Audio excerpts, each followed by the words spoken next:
Hi, this is Eric with Part Selector. Today we're going to show you how to replace the lower wash arm on dishwashers made by Whirlpool. These instructions apply to other Whirlpool dishwasher brands including KitchenAid, Maytag, Jenn-Air, Amana, and more.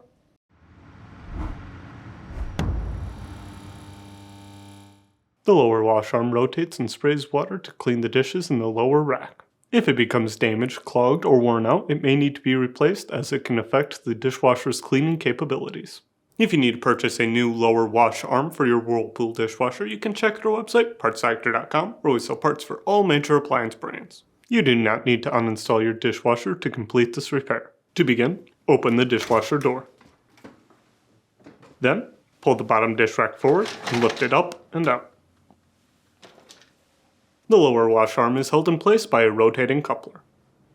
Gently twist the coupler to the left to disconnect, then lift the wash arm up and out. If you need to purchase a new lower wash arm, you can check out our website, partselector.com. We'll leave a link in the description below. You want to make sure you are searching with the model number from the tag on your dishwasher to make sure you are getting the correct part. To install, align the prongs on the lower wash arm to the gaps on the pump cover. Connect the wash arm by twisting the coupler to the right until it clicks into place. Align the wheels on the lower rack to the tracks on the door and set it in place. Then, push it back into the dishwasher and close the door.